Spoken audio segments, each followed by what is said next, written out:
Day 18! Day 18 of RPG-A-Day.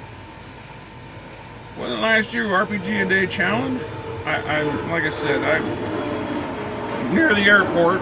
This is Francine's. It's a nice little restaurant down by the airport. Right out there's a runway, not maybe a quarter mile off to my left, so I keep getting planes every 10, 15 minutes taking off.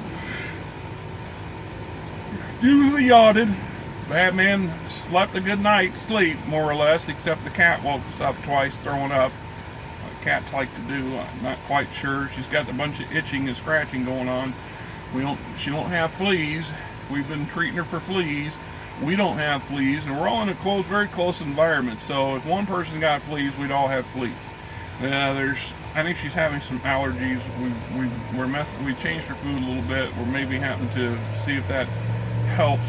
The time of year, I've done some Googling. Anyway, if you're a pet person, you know you kind of feel your pet's pain when the pet's not happy or not comfortable. As for the throwing up part, well, that's just cat. Every cat I've ever owned is in his chair throwing up. I don't know if it's allergies or hairballs or what, but there's just, you can do everything you can. And they sell a lot of stuff for these things, and most of it doesn't work. I've tried it. There you go. But that ain't what you're here for. This is day 18. Day 18 of our RPG-A-Day. And it says, describe what art inspires your game.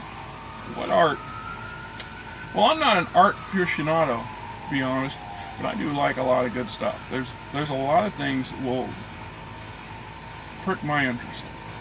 And there are some things that traditional fantasy, high fantasy art kind of stuff, a lot of the things you see on book covers and interior stuff. But in truth, what really inspires me for the most part when I look at these game books and stuff is real world stuff. Well, anyway, real world seeming stuff. I mean, I got a number, I can see this feller here and think, well, hey, there's a story to be said there. And then we look at other stuff, and this is all Shadowrun in case you didn't catch on with it. Here's another one. I wouldn't want to run into them in the middle of the night without a heavy machine gun. And maybe not even then. You just don't mess with the trolls.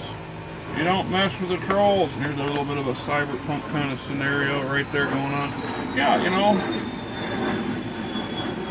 like a lot of people, one of the first things that catches the mind is that piece of artwork sitting on that cover, followed by the title. And in that case, the game system that it's attached to.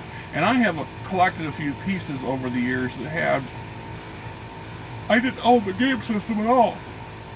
I did not own the game system at all. I never purchased the game system and never have. But there were supplements that were available for that game system that, because of the art and the title verbiage, caught my eye. And the material inside was either a good read or transferable in my mind to other game systems that I currently have. And that allowed me to add stuff, additional stuff to my repertoire and toolbox or tool shelf, however you want to look at it. I would say that another form of art is period scenery.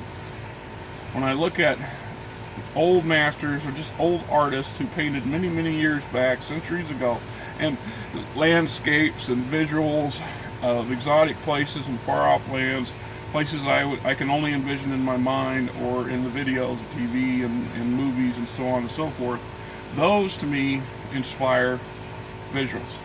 Now, I have one other additional type of art, and some of you will understand.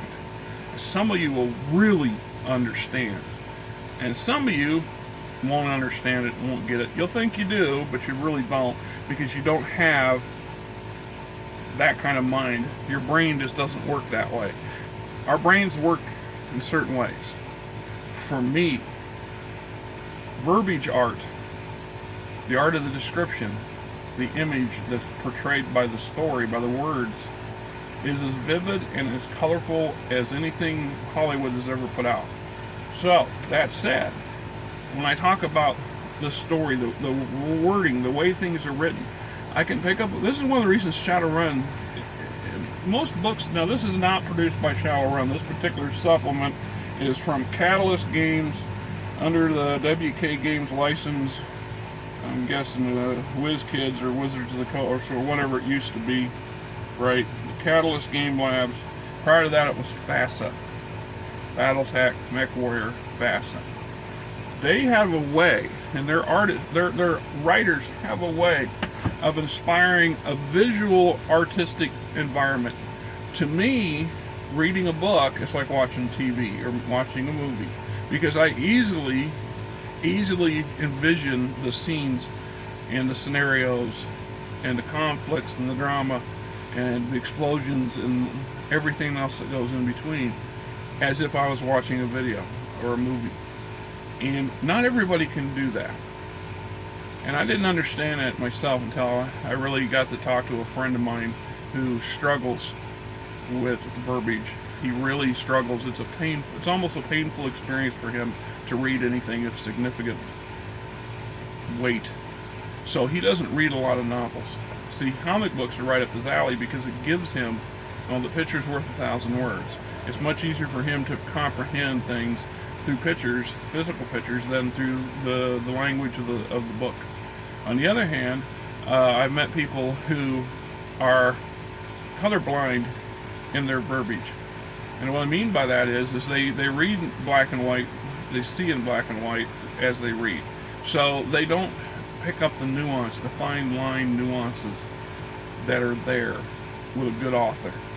And that's part of it right there, a good writer, a good author. I've met and read a few that, more than a few in my lifetime, that just lacked that verbiage skill. They weren't an artist, they weren't a wordsmith. They lacked the ability to spin a colorful enough story that really inspires the mind on a subliminal level.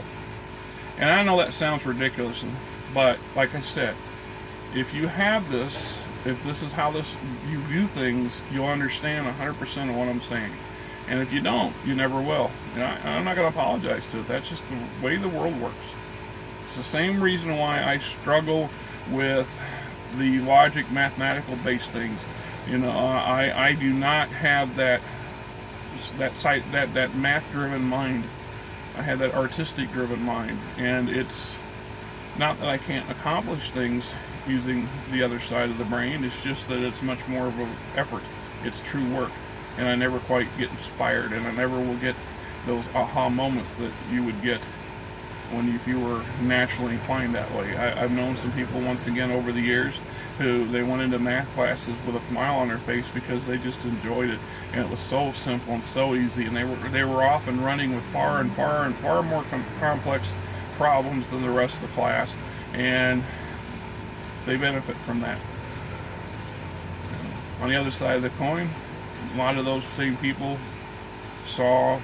visualized verbiage in black and white. They read black and white, thus their imaging in their head was black and white. They read the story through the words. I actually, once again, it's hard to explain. If you get it, you do. You don't, you don't. I watch a book. I can read that book, and once I'm tuned into it, I can fly through the pages. I'm not skimming the words. The words are just unfolding of images, series of images in front of me that doesn't need me to focus on the verbiage verbatim. Now, I've been told that some aspects of that, I learned to read when I was 6 years old. I was reading high school books, adult literature, novels for the advanced, the adults of the world when I was 6, 7, and 8, and never looked back.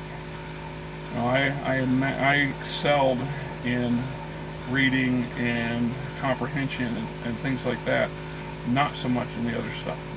And if I wasn't interested in it, I really didn't excel. So that is what it is. But hey, that's my answer to day 18. So on with the show. The show.